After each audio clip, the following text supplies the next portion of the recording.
Era o final da última era glacial. A Europa ainda dormia sob mantos de gelo e seus rios congelados como nervuras cristalizadas sobre a terra. Mas no Levante, onde o Mediterrâneo acaricia o deserto, um grupo de humanos fazia algo que nenhuma geração anterior havia ousado. Eles pararam. Não por cansaço, não por fraqueza, mas por escolha. Esses eram os natufianos, um povo que trocou o caminho pelas raízes, a trilha pelo território. Eles não haviam inventado a agricultura, ainda eram caçadores-coletores.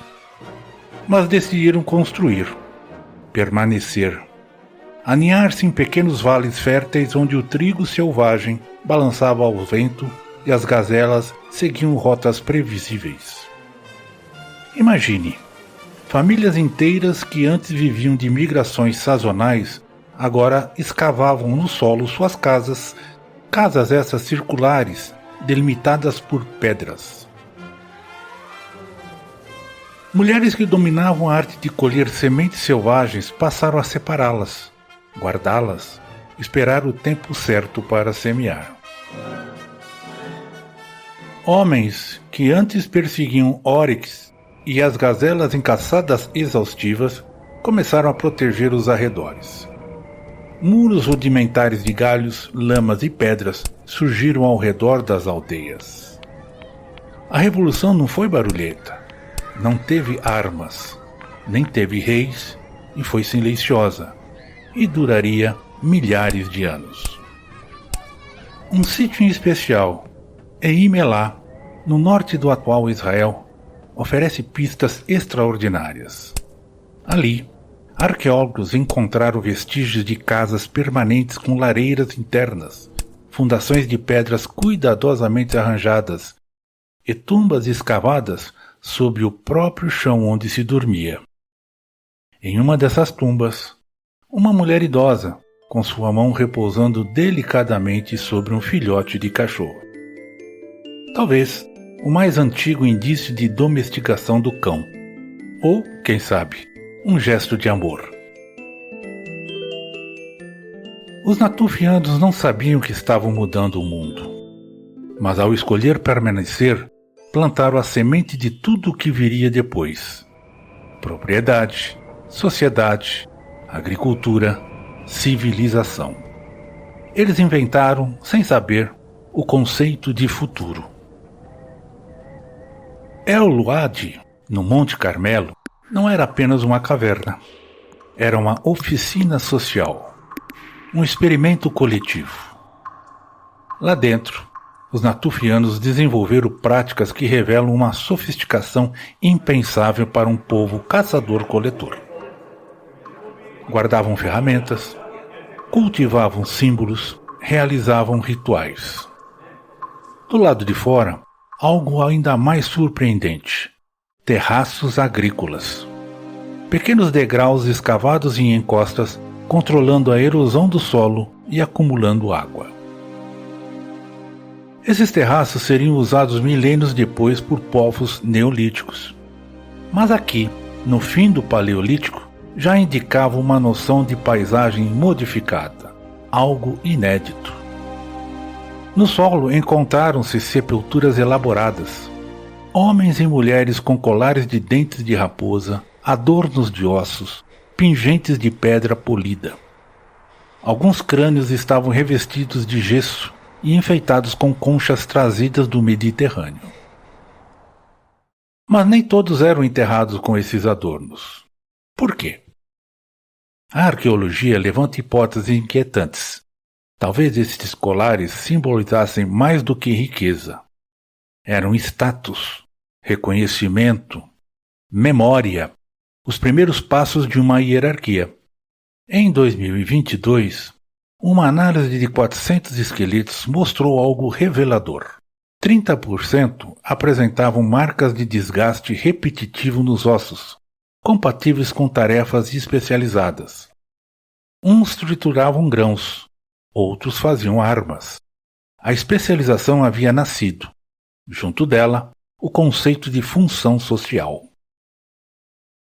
El-Wahad não vemos apenas um povo antigo, vemos uma comunidade, uma ideia, o protótipo da sociedade organizada.